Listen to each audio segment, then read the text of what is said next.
All right, man. This is the Freeform Rock Podcast episode, Saturday exclusive, man. Sorry. I've been drinking because it's the after show, and I just recorded an excellent episode with Charles Trainer and the great Jerry Supe.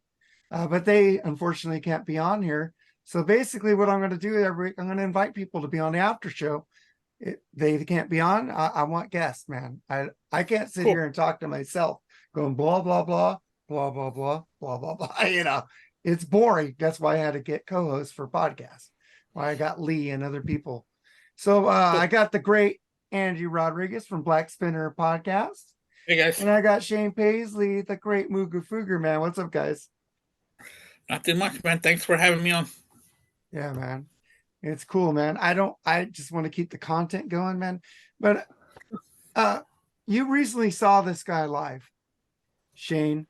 Ingve Malmsteen says, I don't need producers, outside writers, and I don't longer need lead singers. Do you think that's kind of stupid or he's just being honest? No, he's being honest. The show was phenomenal. I thought it was going to be a shit show. Obviously his playing was going to be great. The band I thought would be behind the speakers. They were not.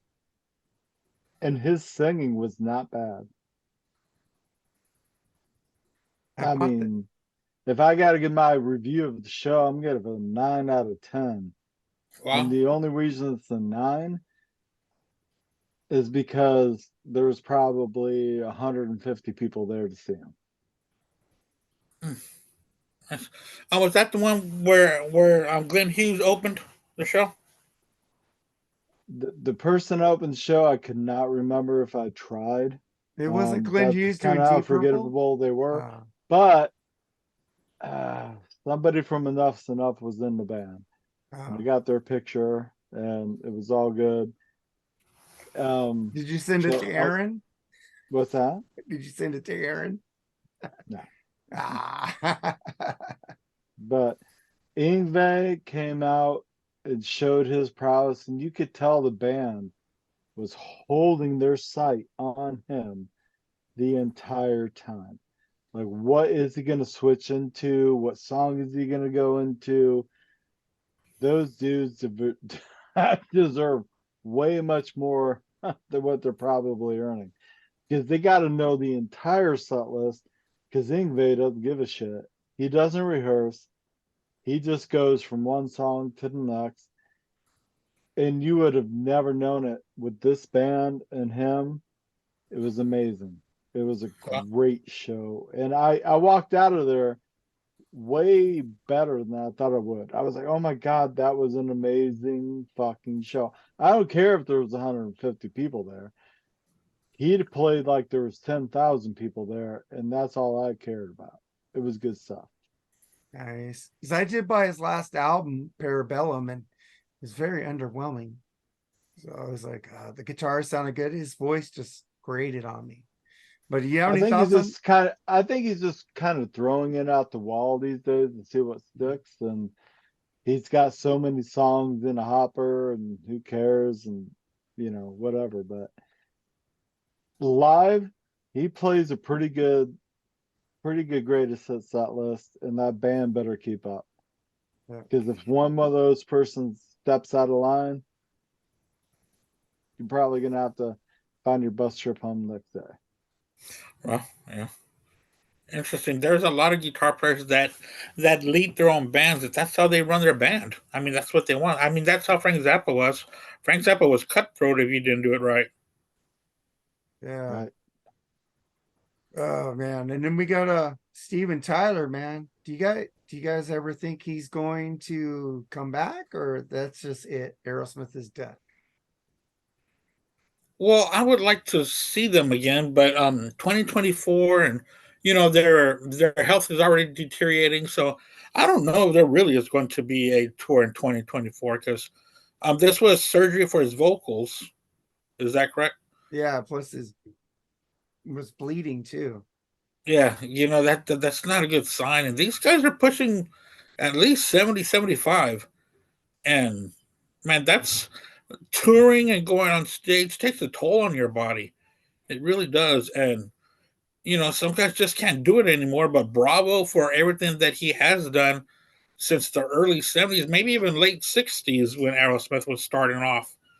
And it's already 2023. Come on. That is success. He has had a successful career, one of the top frontman rock and roll of all time. He's got nothing more to prove. He's already done it all over and over, in my opinion. He'll come back. But it's going to be like 2 shows, 3 shows, 2 shows, 3 shows kind of thing. And when his voice gets more messed up, we're going to postpone 4 weeks and we're going to do 2 nights, 3 nights, 2 nights, 3 nights. Like you said, it's getting to be taxing on an old body, and we love him, and we always want to hear a good Aerosmith. Yeah. Why wouldn't we? But at some point, your body just says, oh, okay, you're 70, 75, whatever. You've had a good run, man. You've sung all these amazing songs. We've got good documentary of it. We've got good recordings of it. Yeah. And if you had to step away and say, well, that's the last I'm going to do it, at least you stepped away and said, tipped your hat and said, good, well, I'm all right with that. Yeah, we always want our musical heroes to go on forever because they've always been a part of our lives for as far as we can remember. And we want that to keep going, but like our great friend Shane says, that we always have their music with us. We've got live recordings, we got bootlegs, we got everything we can possibly want at our whenever we want to hear it. So, thank you, Steven Tyler, for everything you've given us. Well, except for the country stuff. That Country. was bad. I forgot about that. Thanks for reminding me. Yeah. But yeah, he made videos if you ever want to see him. Yeah, see, I'm probably on a minority of this, and the people that are in our groups or group things. I love fucking Permanent Vacation, Pump, Nine Lives. Pump's awesome. And fucking I love Get a Grip. Get a Grip. Get a Grip's great too. Awesome. I thought even the fucking Done with Mirrors is fucking cool. Mm-hmm. I fucking love all that shit. But when they got into like Just Press Play there's a few songs on there I like. And then they went to Honking on Bobo, and I was going, fuck yeah, blues fucking Aerosmith. This is fucking what I like. And then that was it, man. And then Music from Another Dimension was just way too long. Fucking I love that band. I'm honking for Bobo. I had never heard it until we did a podcast about Aerosmith after we did the One and Done. So where you pick one track from each album. So when I went back and I heard honking for Bobo, I loved it. In fact, I've been hearing it more often than I ever have before. It's awesome. It's raunchy blues, loud Aerosmith. Something you thought that you'd never hear again from them, but there it is. Love it. Man. Love it. Love it. Oh man. So we had Power Trip. Yeah. Last week, man. I talked about this on the BS sessions, but we haven't talked on here. Not everybody watches this compared to BS. But man, what do you guys think about Power Trip, Andy? Yeah, Power Trip was awesome. I wish I would have seen it, but man, have y'all seen the AC/DC's playlist that they posted up there? Dude, that was an amazing playlist. And that wasn't just a one-off show, real quick. Dude, that was like a whole 30 song set, and it covered everything. Not just the Brian Johnson, but it was almost 50-50 of Bon Scott songs too. Man, I wish I would have been there to see that. I don't know about it was Tour that closed it all, right? Or they played Sunday. Yeah, they played Sunday. It was yeah, they should have played maybe Friday. Yeah. And Sunday should have been for the legends. Yeah. Should have been Priest and Maiden. Yeah. To close the whole weekend off. Not Tool and Guns N' Roses. Or Iron. I'm sorry, go ahead. Oh no, you're right. Priest and Maiden should have been closing it. and GNR and Tool, no, nothing against them because I'm a fan of both. Should have been like the openers and led to the legends Yeah, is what they should have done, not the other way around. I agree. What do you think about that, Shane? Legends be damned. I'm sorry, but sometimes there's a flow to how things should go. And yeah, as much as I tried to be there with 4 different friends. And if Oh we could wow! have split the costs, we would have been there. We would have actually been there because the last time I saw Tool was 2008 or 2007 here in Uh-huh. Fort Wayne, Indiana, on the 10,000 Days tour. I don't have a lot of vested interest in seeing a lot of these bands other than Tool. Um, and Guns N' Roses because I've never seen them live. So that being said, I think that they did the right thing by giving 2 bands a night and not doing an all-day festival bullshit because people who are going to love these bands are our age. We do not want to sit through 12 hours soaking in the sun. I do. I love it. You do. You do, Andy? Yeah, I don't. yeah. A couple years ago, or was it last May? No, it was the May before that. We went to the 4 day festival in Daytona. I forgot Okay. what it was called. Rockville. We went to Rockville, and I went by myself. And my wife really didn't want to go, so she would drop me off and she'd go sightseeing in Daytona or whatever. And I went by myself, and I'd get there at 1 p.m. and I'll leave at midnight. Yeah. But the thing is that it rained, so Megadeth was canceled, Guns N' Roses was canceled. But I was able to see Kiss because that was the first time I ever saw Kiss, and I Well, was able to see Smashing Pumpkins. And Porno for Pyros played that show. It was supposed to be a Jane's Addiction reunion. Instead, Porno for Pyros played, which was all right with me, but I'd rather would have seen Addiction. So I love all day festivals. I've been doing them and I love them. I love to see new bands. I like to go from stage to stage to stage.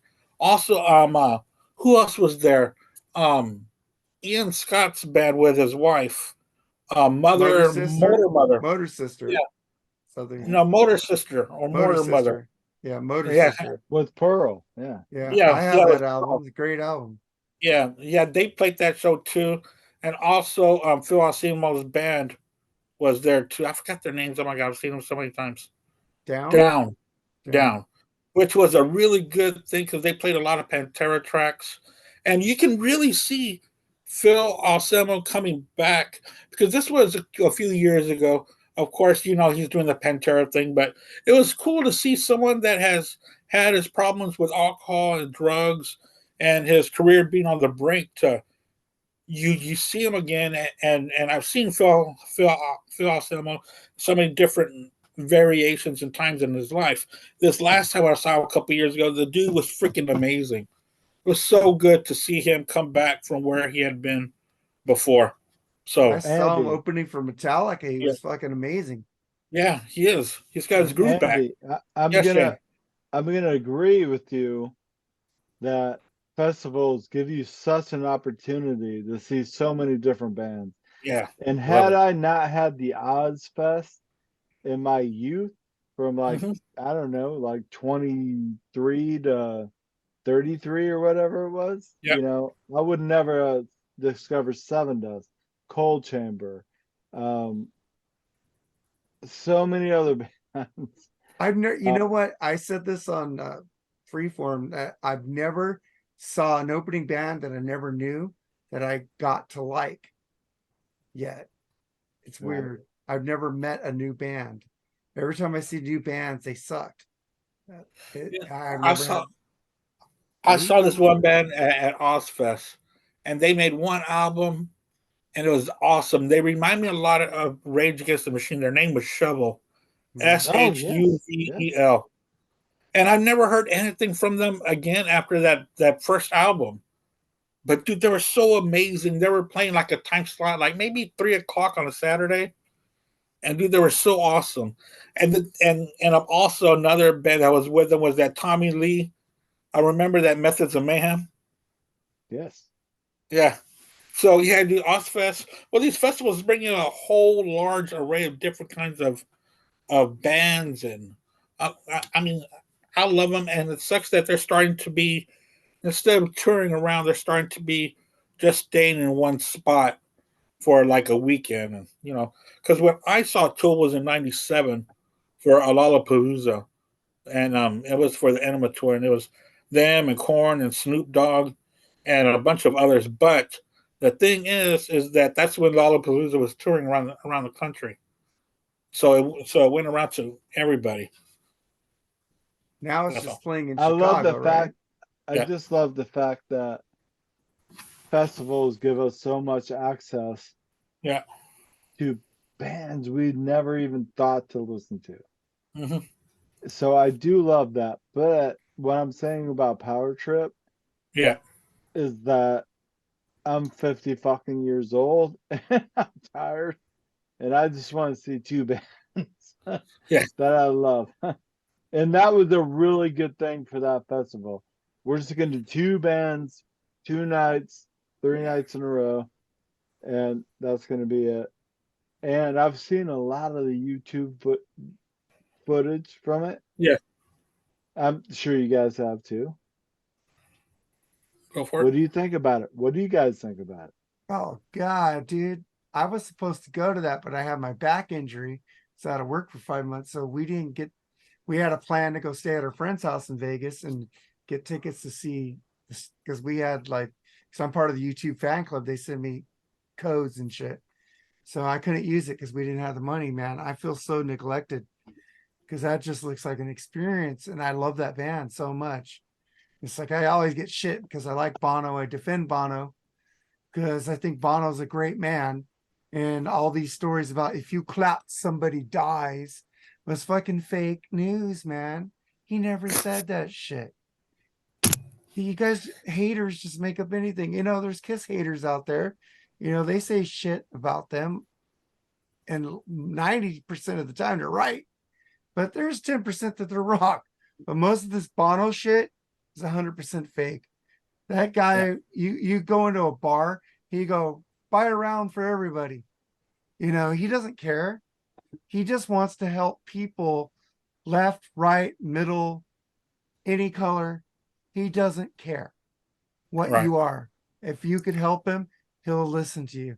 But fucking, what do you think about the spear, Andy? Like, give you Well, that. first of all, I wanted to go back and talk about Power Trip, about Oh about yeah. Shane's question.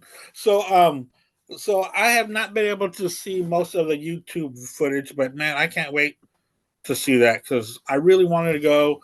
This looks, it sounds like a festival that you dream about. It's not just one headliner; it's two, and not just headliners, legendary bands. So that's so that's true what Shane said, and that kind of because a lot of people our age do want to go see shows, and two legendary bands a night. They're probably each 2 hour plus Guns set. played three. Yeah. So I'm sure that it was amazing. Now, what Mark was talking about, the Sphere, I have seen the footage of the Sphere and of the U2 show. And in fact, they're doing. I saw the playlist that Mark had put out there. They are celebrating Octoon Baby, which is my favorite U2 album. I love it, and how they intersect different tracks in between different segments of the show. And a lot of these other songs that they're doing, it's more homagous and covers of their heroes, like Beatles and Elvis and a bunch of other bands that brought them or their inspirations. And then they close off the set, if I remember right, mainly stuff off of Joshua Tree. So it's really something that I would really like to see. I wouldn't mind seeing them touring this and because it's a large scale production there in Vegas. But if they can just cut it back a little bit, because they are known for great big productions when they tour anyway. So I would like for them to do it with Octoon Baby. I think it'd be fantastic to go see. Yeah, man. I agree, man. I love this band. I've seen them twice. Saw them on the Joshua Tree tour, and then I saw them on the Innocence one. And they Mhm. were great. They had great special effects. Like he had this big thing over the stage, and they had a mini stage in front of the stage.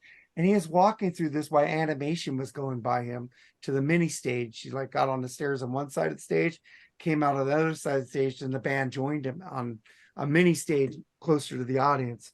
The band is really audience friendly.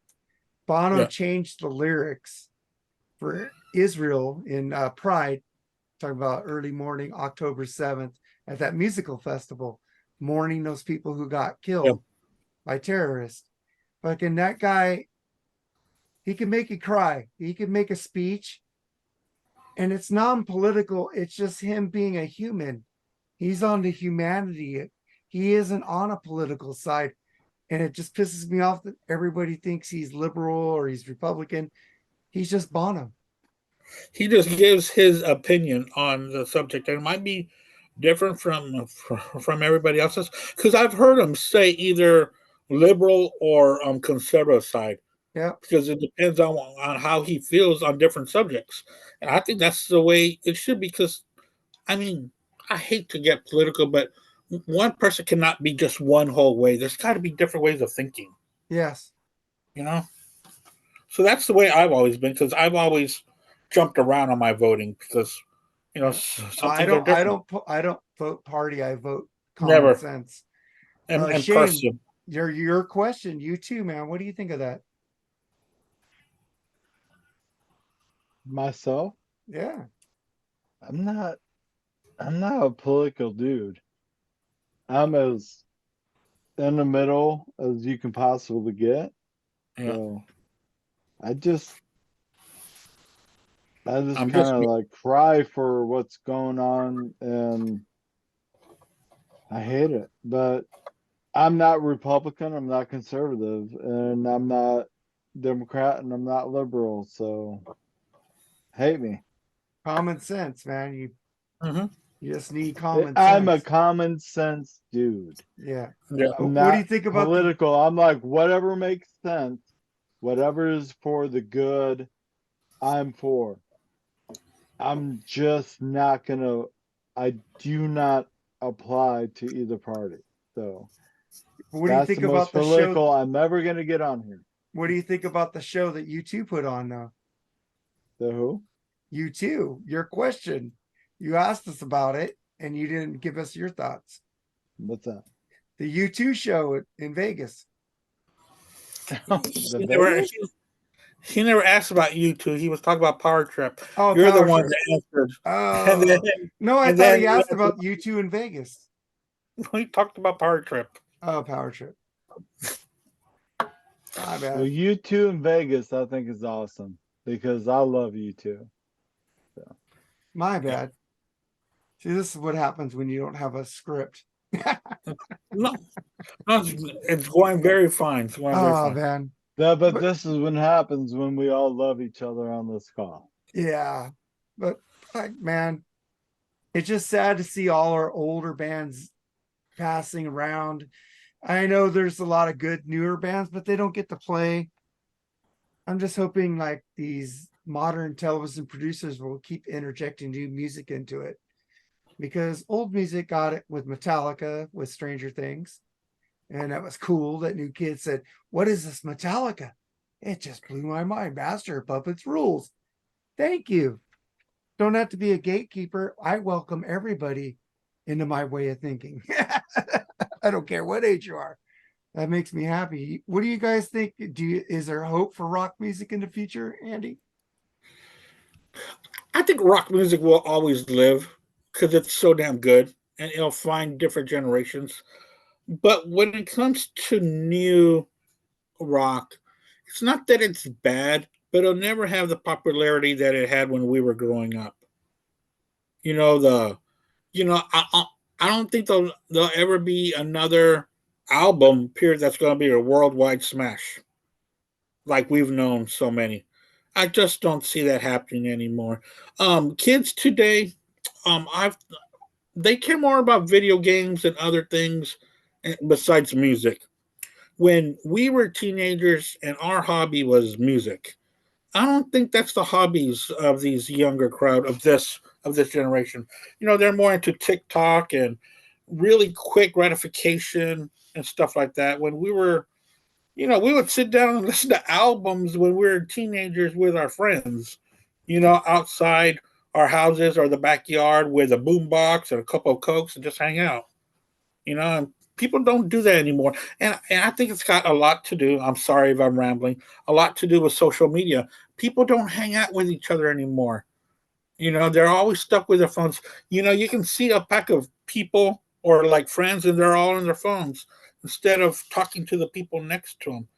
And I work in a pharmacy, and sometimes when I work the drive-through, there's people coming by, and the parent and child, they're both on their own phones. I remember being a kid and going to go run errands with my parents, and that's when we do a lot of talking. We listen to the radio, talk about songs, talk about school, talk about friends, and what's going on. That communication was there. It's gone these days, and you know, so that's why I think rock music isn't going to sell as much as it used to be. But people can always go to the past and find the great stuff. The great stuff will always be out there. Yeah, it's communication breakdown. It's always the same. What do you think about what Andy was saying, Shane? Andy, Yes. I agree with you 100%. It's music isn't accepted the same way it ever was before. Yeah. But it's people our age that we can get around a campfire, a bar stool, whatever it takes, and we can still talk about the good old days of rock and roll. Oh, yeah. And we can do it right here, right here on Right now. this Right now. amazing podcast that has been put together for us. Yeah. I mean, rock and roll has not died. It has not gone away because you have our generation who opened up the vinyl and we put the needle down. Now there's another generation of putting the needle down, and they just need to be guided. So why don't we guide them? Right? Yeah. We were So why don't infected we by guide them a little bit, and we won't be able to teach everything that we did looking at the black light records and listening to Sabbath in our earphones. God knows I did. Mhm. Yeah. When I got my first job offer at 15. You know why work at I wanted to make Ponderosa. you know why I wanted to make money at 15? I wanted to buy records. Exactly. Hey, I wanted a stereo system. I wanted Yeah. this. That's all I thought about. If I get a job, I don't have to depend on my mom anymore or mowing Guys, people's lawns. I could you buy don't all the know- music I ever wanted. You don't know this, but I have severe hearing loss. Yeah. Okay. Someday I'm not going to be able to hear anything that my beautiful music appreciated to me. I have severe hearing loss. So I don't hear the upper register. I don't hear the very low register. I hear somewhere in between. And that's going to go away someday soon. So in that amount of time, I want to hear all the music I can hear. Right? Oh yeah. So you guys, Andy, when's the first time you heard a record that made you say, oh shit, I love music? I love music because of this. I would have to say when I was 10 or 11, I went to Woolworth and I bought this cassette. It was the Beatles' 20 greatest hits. Okay. I came home and I put it in my little boom box in my Really? bedroom. It blew me away. I thought it was, and that's what made me want to listen to music all the way through, not just songs on the radio, not just recording your favorite song. This was, and I know that it was just the greatest hits, but we all have to start somewhere. But it taught me how to listen from beginning to end. Mark, what was the Well, first? mine, I've said this before, because that movie, The Beatles' Yellow Submarine, I wanted a Beatles album. I was around 7. Mom, I want a Beatles album. So she got me Sergeant Pepper's. And she also got me Foreigner Double Vision. So I had the Wow. Beatles at one end, and I had Foreigner Double Vision at the more rocking end. But I fucking A Day in a Life, dude, is like a mind altering experience listening to that song. And I consider, I like sci-fi. Andy's not into sci-fi. So when they're doing that in a circle, we used to like go on bikes in circles, and like we came out of Time Warp holding a little tape recorder, which is You're cool. The okay, Andy, Beatles, man. You can love sci-fi. That's cool. yeah. Oh, that's it, man. The Beatles, Sergeant Pepper's, man. And what about yours? What was your introduction, Shane? If I would be so bold, my first music was Elvis Presley, and I just fell in love with that voice. And there was Conway Twitty, and there was so many people after that. And every time I heard a good song when I was a little kid, even Ralph Macchione, I thought it was Kiss. So Kiss is my gateway into everything.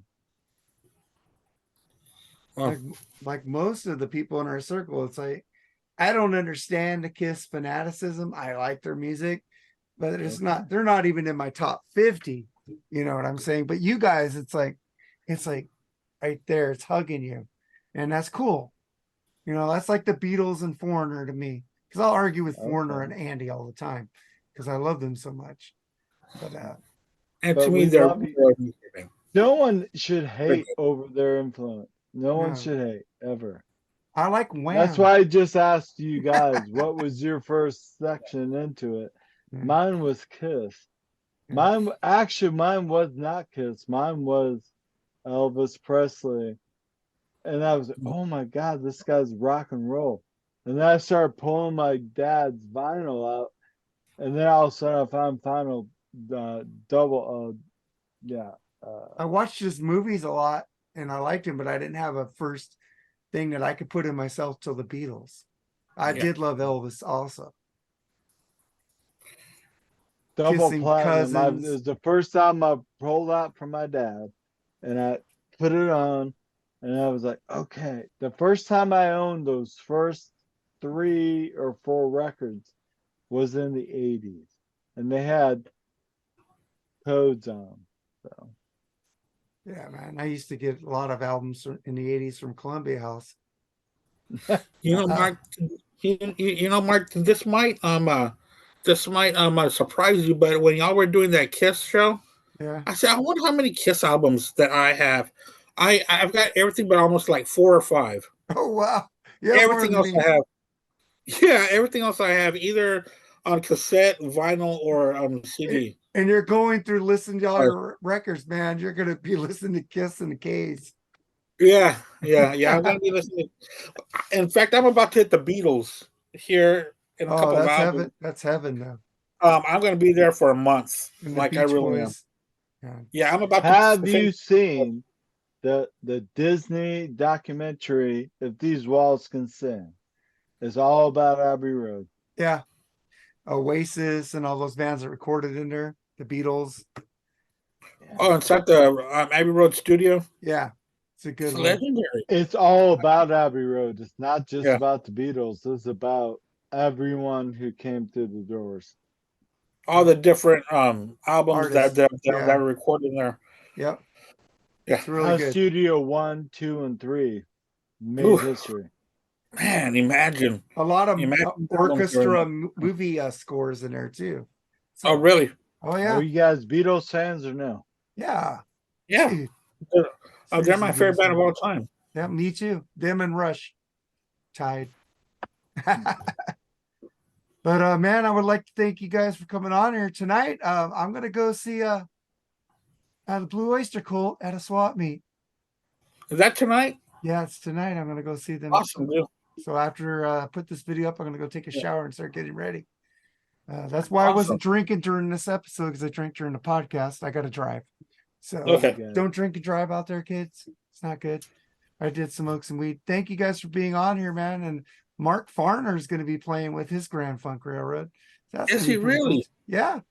Is that tonight with them? Yeah, he's opening for Oh, dude, that's Ballistic. awesome. I love me some Grand Funk, Yeah. especially after the way they screwed him over. Oh, fuck yeah. A big I'd rather time. see Mark than that other band that's touring right now. Oh And yeah. Oh no. Yeah. Oh no. I would rather take Mark Farner by himself yeah. over Mel and Don any day. But I think Bruce Kulick is in that band too. Oh, the one I'm going to see tonight, or the other No, one? the All other right, one. man. Thank you All right. guys for being on here, man. You guys all rule. Talk to Take you it next easy, guys. time. All right, later. Thanks. Bye. Bye, Shane. Take it easy.